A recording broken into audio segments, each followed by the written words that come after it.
With awe and with reverence, we'll speak today about one of the greatest thinkers, scientists, mystics that humanity has ever known. Some people absolutely never heard of him. Some who did hold him with great esteem. He is the scientist and Swedish mystic Emmanuel Swedenborg, who lived in the 18th century and has a fascinating life story even before he became a mystic. He was a great genius, a scientist. He studied anatomy, chemistry, engineering.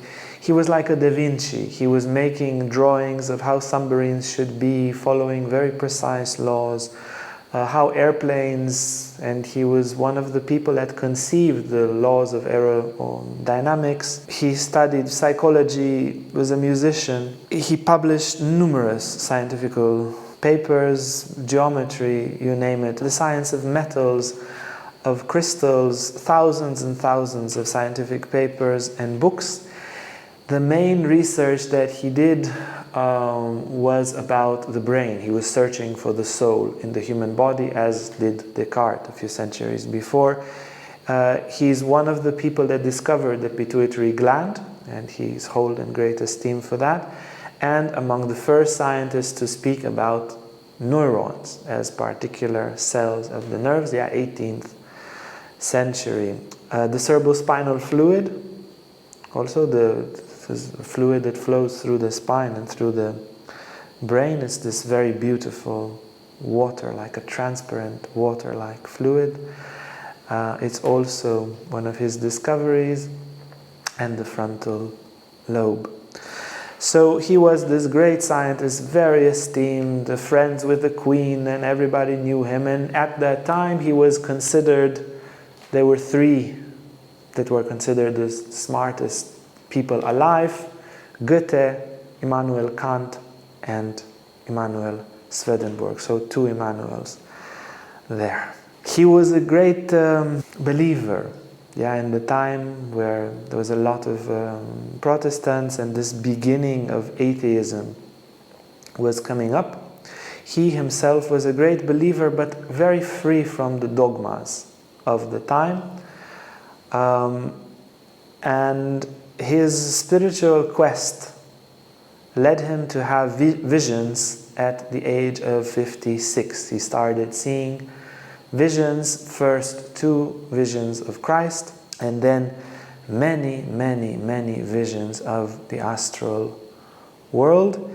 He lives another 28 years. He speaks 7 languages, and he writes in Latin his visions from the afterlife. And he basically neglects, or he moves from his scientific career to a completely mystical career and becomes a writer. And his ideas are outrageous in many ways, but he's so respected, he has so many friends, these friends love him so much that he manages not to get killed. Which is not, as you will see, the ideas that he brought at that time, 18th century, to come with these ideas about Christianity, and again, as a devout believer, but to go so much to cut the dogma of the church from the message that he saw in visions of angels and Christ and so forth.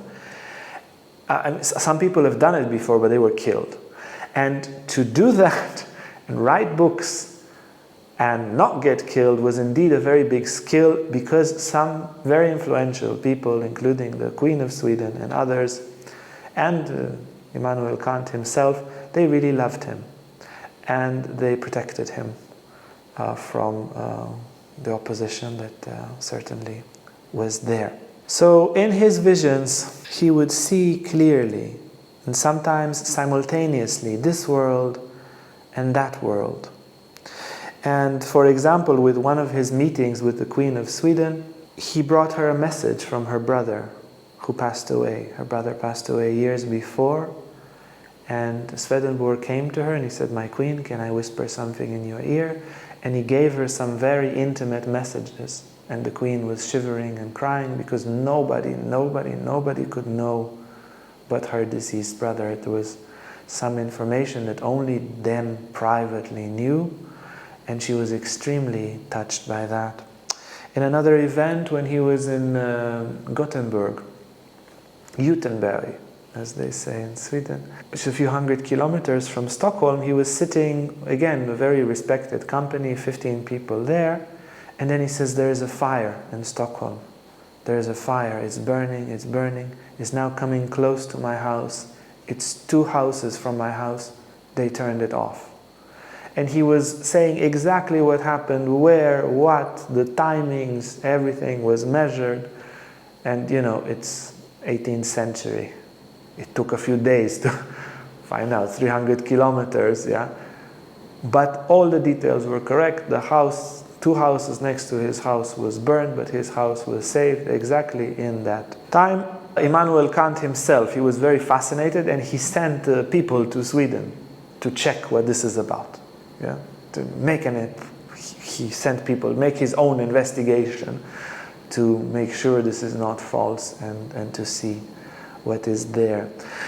Among his big revelation, and this is one of the things that's very scandalous, and that I'm happy today that he got away alive and just, you know, passed away at the age of 84, which is pretty good for the 18th century. He said that good people, regardless of their faith, go to heaven. And that bad people, even if apparently they're Christians and this and that, they go to hell. And he said in his book, I think it's in Heaven and Hell, there's a few of his books, Heaven and Hell is the most famous. The first thing, if you want to read, you don't even need to read it, it's audiobook on YouTube, an hour and a half, and you listen to one of the most amazing accounts of the astral world. You can rest your eyes, put some ice on your eyes and listen. Yeah, you don't need to make any effort. Yeah, the ears don't make much effort in listening. So, in any case, in that Heaven and Hell book that you can listen with ice in your eyes, he says there are heavens for Christians and heavens for Muslims. And I would see how the Muslims go to their particular heaven, and how Christians go to their particular heaven. And of course, you know, living in a Christian world, it was quite, and it wasn't like today's Sweden with Muslim immigrants. It was very the church, or nevertheless, he completely got away with it. And we'll give a few quotes. And he says, the sky is an enormous man. This I can declare. Things that are in heaven are more real than things that are in this world. We do need to realize, though, that it is the quality of our love that determines the quality of this life. And he received these visions because he was an extremely loving man. And we can understand that the astral aura, he gets energized by intense emotions, and intense positive emotions, they lead us to very high astral worlds. And he was a very, very loving man, and you can see in his writing his deep understanding of love. And having this combination of a genius with a lucid mind and reason and great creativity, together with a lot of love and faith, led him to have this grace to see the afterlife. He said, you think death is horrible, is wonderful. You should see how peaceful people are, how peaceful the process of death. You know, if you were a good person, everything is much. This is quiet, is embracing, is no problem. And he says, the nature of heaven is to provide a place there for all those who led good lives, no matter what their religion may be. Everything good or true that the angel inspire in us is God's. So God is constantly talking to us. He talks very differently, though, from one person to another. The inner self is as distinct from the outer self as the heaven is from the earth. Yeah, he's indicating how profound our nature is and how different it is from our body. Anyone can see that intending and not acting when we can is not really intending. Oh yeah, I wanted to come and help, but you know, yeah, you never wanted. And loving and not doing good when we can is not really loving. Yeah, as Mother Teresa said, love is measured in action. And he says, for heaven is within us, and people who have heaven within them come into heaven. The heaven within us is our acknowledgement of the divine and our being led by the divine. You understand? If you believe today, you have heaven inside of you today. And if we don't believe today, then we close, and then we're not charged with heaven, and then we go the other way. It's the same like with Wi-Fi. When we have faith, we have Wi-Fi, and then all the glorious of the godly internet enters. And if it enters in this life, we will do good in this life because we are blissed out and inspired by angels and humble, because that's what you feel when faith is there and we are connected to the Wi-Fi of God. But when doubt is there and we close, we go on airplane mode. Live your life as a materialist in doubts and on airplane mode, then no heaven here and no heaven in the afterlife. In the spiritual body, moreover, man appears such as he is with respect to love and faith. For everyone in the spiritual world has the image of his own love, the effigy of his own love, not only as the face and the body, but also to the speech and the actions. What does this mean? As much as you love, this is how you would look. If you look like a model in this life, but your heart is dirty, perverted, or like ice, in that life you will not look like a model. You will look like your heart. And if in this life you have a really big nose and a bit of a crooked, unsymmetrical face, not the best of bodies, but you have a heart of gold, you would look like gold. And you will speak like, and if you have a little bit of a squeaky voice, in that world you will speak like your heart is, look like gold and speak like gold. People who have intended and loved what is evil in the world intend and love what is evil in the other life. And then they no longer allow themselves to be led away from it. This is why people who are absorbed in evil are connected to hell and actually are there in spirit. And after death, they crave above all to be where their evil is. So after death, it is we, not the Lord, who cast ourselves into hell. Do you understand? The option is there. You get to heaven, you get to the afterlife, according to Swedenborg, and then you will go to that. You want power over others, you want to revenge. Good, you are like a magnet in the afterlife. And the tendencies that we have inside, we can't let go.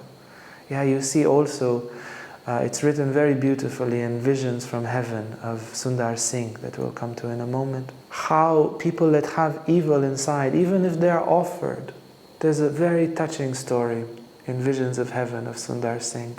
He says a killer died, and when he dies, he enters first, there's like the space where people are sorted, the souls are sorted, who goes up and who goes down.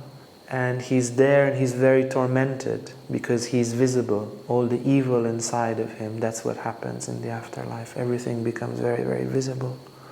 So he's there and he's tormented because all his ugliness is visible. There is no mask on him and he suffers very much. And then a voice comes and says, I forgive you, I forgive you. And it is the man that he killed. And he came and he says, I forgive you, and it's enough, you can let go. You can let go of the guilt, you are forgiven, I forgive you.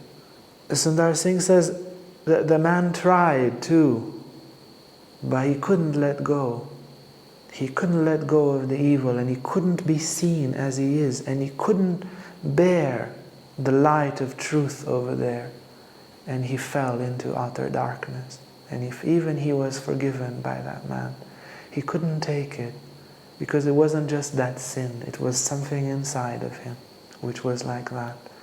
And it's very important, if you have the habit of guilt over guilt, over guilt, over shame, over guilt, and you think it makes you a better person, get over it, it doesn't.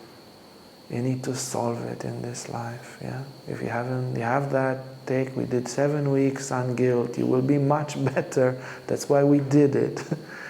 Look at the guilt model and take care of it. You don't want to die immersed in guilt. It doesn't help anyone. And it's enough. One big vice that you just can't wrap your hand around, one big negative emotion, if you're very revengeful and very angry and you can't forgive, or if you have lust for power or lust for things of this world and you can't, and you're addicted to stuff, get over it in this life, don't go there. And he mentions some hells present an apparent like ruins of houses and cities in which infernal spirits dwell and hide themselves. In milder hells there is an appearance of rude huts, in some cases contagious, in the form of a city with lanes and streets. Yeah, so he describes levels and levels as are described, for example, in the Vedas. There are 7 heavens and 7 hells. He mentions he goes somewhere and it's where there's creatures from Mercury. Even physically it's not habited, there are beings there, and they show him a piece of paper. They make a paper with some letters for him, and he says, I understood that they believe that this is how we think, that we don't think inside, we think on paper, because they saw us writing all the time, so they think that we think on paper. And they gave me a paper so they can communicate, and they were very amused. They were kind of giggling, because this one is from Earth, they don't think inside, they think on paper. So he says in the end, I quote, however, the reality of the situation was explained to them. So he explains to them that we don't think like that. Yes. And lastly, the angels say, when people arrive in this world from the physical one and hear that they are in the other world, they gather together in many places to form groups. They ask where heaven and where hell are, and also where God is. After they have been taught, they start arguing, disputing, and fighting about whether God exists. Yeah, 18th century, we have atheism. This is a result of a great number of materialists in the physical world today. When the topic of religion comes up, materialists starts to debate about it with one another and with other groups. The ensuing proposition and debate rarely result in an affirmation of the faith that God exists. Materialists associate more and more with the evil, because only from God can one do something good with a love for what is good. So today it's very politically correct to suffer materialists. Maybe some of your best friends or families are, and it's good that we are kind to materialists. But over there is not. According to the universal law, that's just that. You deny God, eventually, this denial takes us lower and lower, up to eventually the regions of hell. If you like this video and want to learn more about Tantra, about yoga, about psychology, emotional healing, lives of saints and the scriptures, then hit the bell, like, subscribe, and you'll never miss an upload. Thank you so much.